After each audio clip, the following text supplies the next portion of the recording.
Chapter 1. Rewriting the Republic. The date is June 21, 2030, dubbed the new Independence Day of the American Republic of Merit, aligning with the summer solstice. After their energetic speech to the citizens of the ARM, Chris and Ruby Parsons, dubbed the firsts among equals of the new philosopher kings and queens, arrange a meeting with all the newly elected Supreme Council leaders. The round table hums with synchronicity as Chris watches Dr. Jenny's holographic equations pulse above the table. Lydia Mendez's paper on education glows with handwritten annotations, while Colonel Zeke's tactical maps hover beside them. The stained glass philosopher kings seem to lean forward in anticipation. Chris surveyed the room. So, as we move forward with establishing this new dialectical government, we must prioritize the general will and positive liberty over the particular will and negative liberty. That means our philosopher kings and queens must genuinely represent the collective welfare. Ruby nodded excitedly, her voice beaming with high energy and pride. Yes, and by abolishing political parties, we eliminate the bias that breeds particular will. This will ensure that whoever is in charge focuses solely on the optimization of the nation. Chris continues to address the other philosopher kings and queens at the round table. As leaders of the Supreme Councils, that makes you the philosopher kings and queens of the ARM. This comes with restrictions. First, you are forbidden from owning property, getting married, having children, or handling money. The whole nation is the family of a philosopher king and queen, and is to be completely devoted to the optimization of the Republic. If any of you have a problem with that, you are free to step down from your Supreme Council leadership position. Among the round table, there appeared to be no objections. Good. Now, to keep things as efficient as possible, you, as Supreme Council leaders, were voted in by people who have experience in your field. This ensures that only those who have knowledge and skills in their particular field are allowed to vote for the leader of their Supreme Council. Chris turned his attention to Samuel Paisley, who was elected as Supreme Media Council leader by the ARM's journalists, news anchors, television and film producers, actors, writers, and directors. To begin, let's address the ARM's media. He gestured to a sharp-eyed man in a jacket made of recycled e-paper. Samuel, introduce your council's vision. Samuel stood to his feet upright and proud, a flicker of holographic code reflecting in his glasses. Our media model rejects algorithmic dopamine traps. Instead, we'll deploy Veritas Flow, a living mathematical lattice that evolves with collective cognition. He projected a fractal network over the table. Each node represents a citizen's verified expertise. News isn't broadcast, but bidirectionally curated. For example, a microbiologist sees pandemics analyzed through protein-folding sims, while a teacher gets policy debates structured as Socratic dialogues. Ruby grinned slyly. So, no more zombie audiences binging rage bait? Samuel nodded vigorously. Precisely. We quantify informational nutrition using ontological tensors. Cat videos? Allowed, but only after you've engaged with your civic career calories. The round table chuckled as he tapped his tablet. For example, your feed, Ruby, would auto-skip clickbait and dive into... Ruby interrupted theatrically. Into why Kant's categorical imperative makes TikTok dances ethically mandatory. Laughter erupted. Chris shook his head amused. Brilliant, Samuel, Chris said with a complimentary tone to his voice. Truth as a dynamic manifold, not a static decree. Chris then turns to Rutherford Sewickley, who was elected as Supreme Economic Council leader. Rutherford, you're up. Ruby's itching to interrogate you. Sewickley enthusiastically rose to his feet and projected his holographic presentation. Ruby, still maintaining her skepticism of Sewickley's motives, narrowed her eyes at him as if to signal to him, "I'm watching you." Our new system will allow us to develop a merit-based capitalism that benefits everyone, not just a chosen few. If we can ensure no one citizen can earn more than 20 times what the poorest individual makes, we'll prevent future dynasties from forming and focus all surplus income back into the ARM Commonwealth. Chris's face beamed with interest and intrigue. Spot on, Rutherford. Redirecting funds toward education and living mathematics laboratories will foster innovation and ensure we're relying on the best of our abilities. Ruby interjected, her voice a mix of sarcasm and skepticism. Hold on just a minute, Sickly. Just how do you plan on staving off hyperinflation and preventing recessions and depressions? After all, as a former Old World Order leader, you were infamous for things like that. Sewickley bowed his head in submission, understanding her skepticism, as they were arch enemies at one point. However, he maintained his presentation and proceeded to answer her question. Let's talk anti-fragile economics. Our currency will not be based on faith or credit, as was the US dollar, but to a dynamic equity index, real-time valuation of labor, innovation, and ecological stewardship. He projected equations that morph like vines. Hyperinflation? Impossible. The money supply self-adjusts via feedback loops, as per the Fourier transform tied to He pauses for effect. the emotional econosphere. Ruby leaned forward, eyebrows arched. Cute graphs, Ruthie. But how do we stop boom-bust psychodramas when Jimmy McWallstreet gets greedy? Sewickley smirked. An excellent question, Ruby. He snapped his fingers and the hologram shifted to a pulsating dodecahedron. Meet the fiscal homeostasis membrane. Every transaction over 20 times the poverty line triggers an ontological tax vector, part redistributed, part invested in predictive merit scholarships. Sewickley grins wider. Recessions become impossible. The system anticipates imbalances through eigenstates of collective need. Chris stroked his chin. So capitalism becomes a... Sewickley interjects. A symbiotic organ in the Commonwealth's body. Profit without purpose gets metabolized. The round table erupts with applause. Ruby mock bows to Sewickley, conceding. Mika Mangino, who was elected by the ARM police as Supreme Law Enforcement Council leader, stood up to make her presentation. Imagine a police service composed primarily of women, ages 18 to 60, well-trained in psychology. They would be peacekeepers first and foremost, focusing on communication and conflict resolution rather than force. We can have a small unit of men who can serve as a SWAT team to be used for extreme purposes. As for the forensics and law departments, we can staff those with the most intelligent people with a minimum IQ of 150 and a Myers-Briggs personality type of INTJ and INTP. Ruby's eyes shined and bright as her smile to Mangino's idea. Yes, the emphasis should be on preventive care, fostering community relationships rather than just enforcing laws. That aligns perfectly with the general will.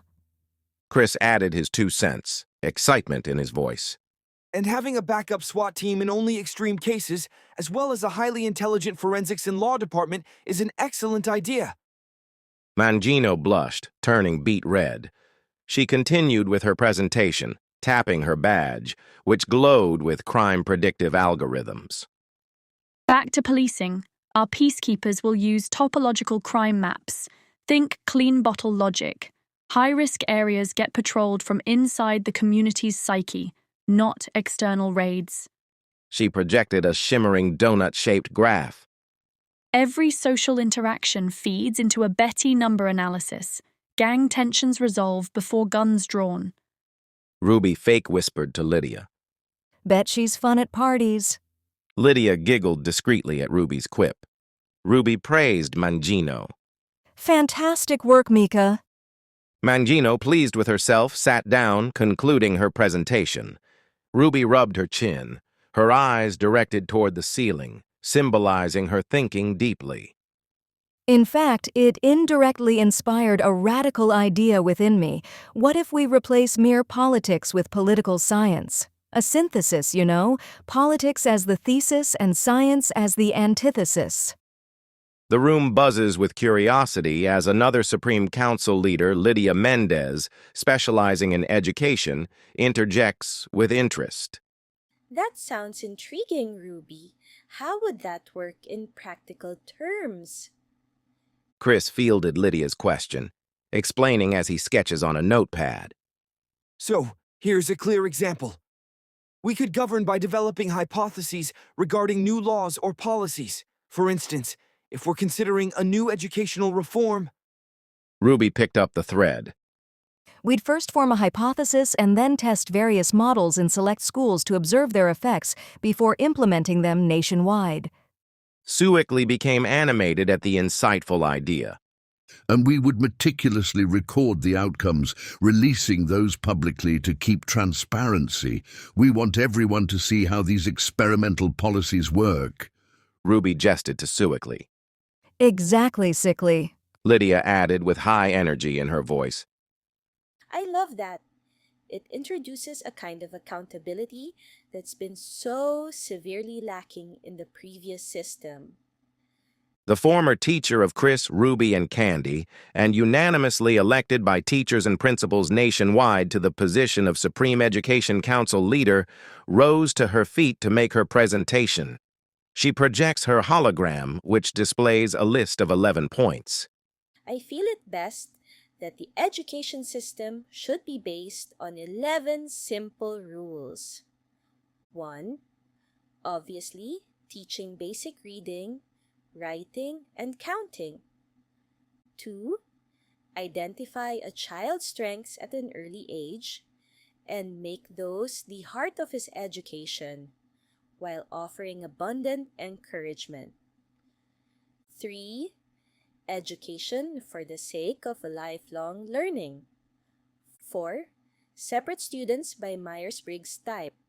For example, intuitive thinkers, introverted, and extroverted would learn together, separate from the other Myers-Briggs types. 5. Cultivate a child's unique talents and treat everyone as a potential genius. 6. Teach children how to think and ask questions. 7. Teach children how not to be brainwashed. 8. Encourage students to aim high. 9. Teach students lateral and critical thinking. 10. Teach students deconstruction. And finally, 11. Teach them to challenge sacred texts. Chris smiled and nodded. I love it, Miss Mendez. Our children will certainly receive the highest quality education possible with those standards. I can see why the educators voted for you. Ruby chimed in, buzzing with energy. I agree as well. Ruby looked in Lydia's direction. Would you mind if I offered a suggestion to enhance your curriculum? Lydia shook her head. Not at all, Ruby. It may be a good idea to divide the school's syllabus into 3 groups, with a bonus 4th group.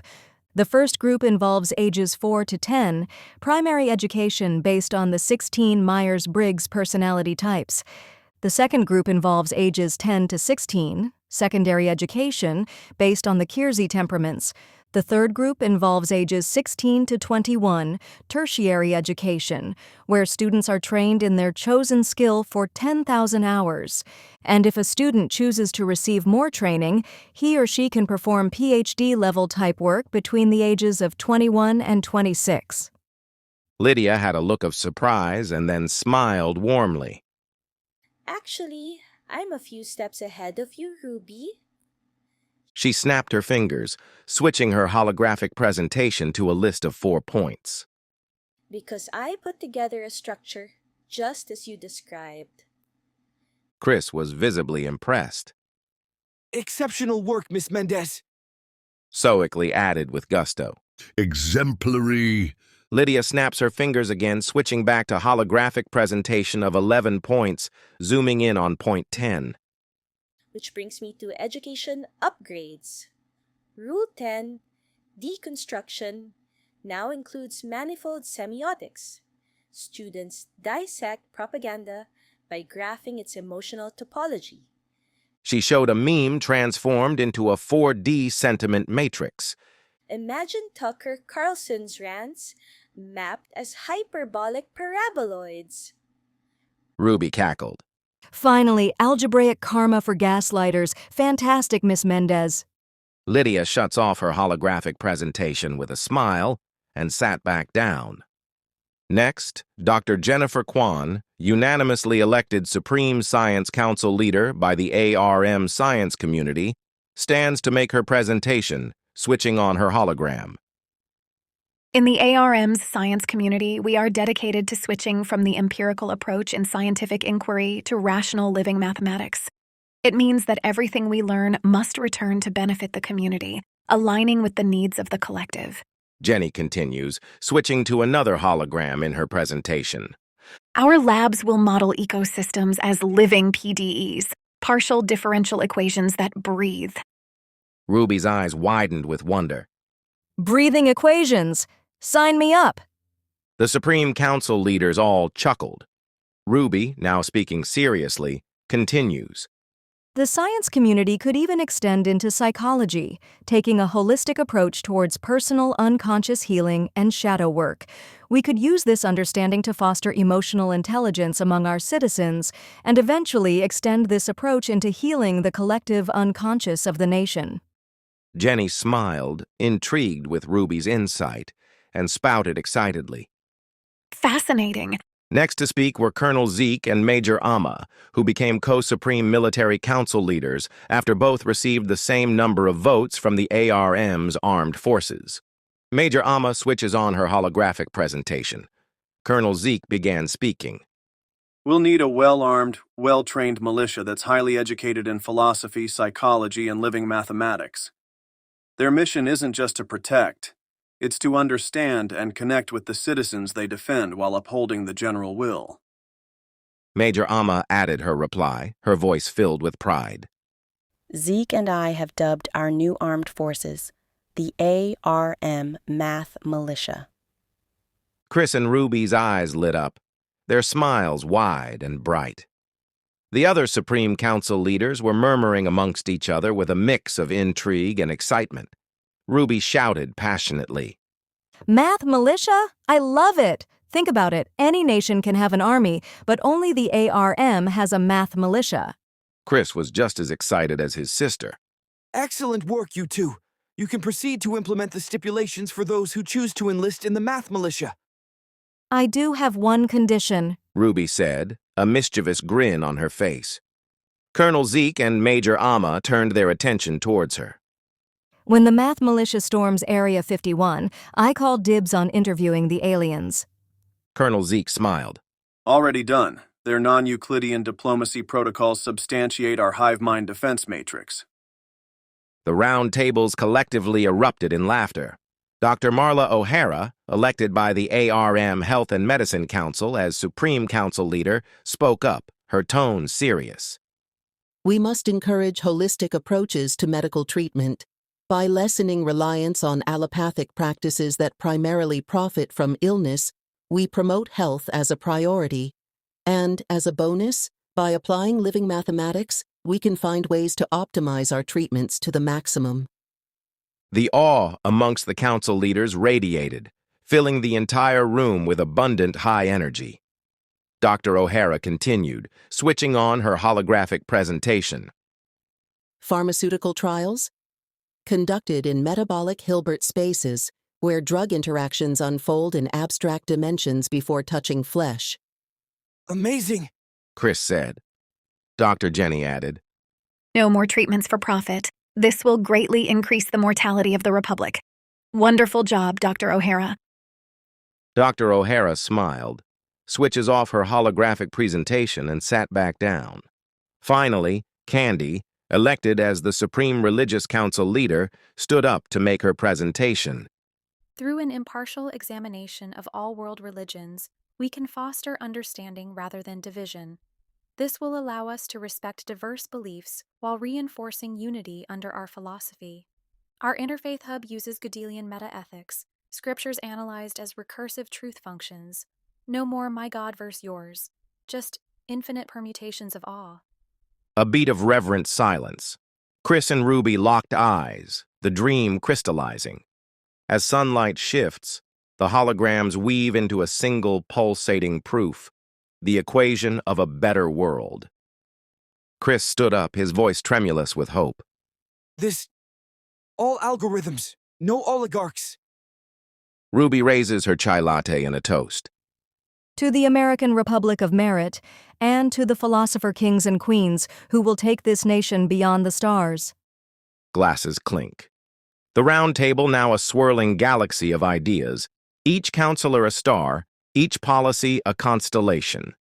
Fade to the ARM flag, an Ouroboros entwined with a Mobius strip.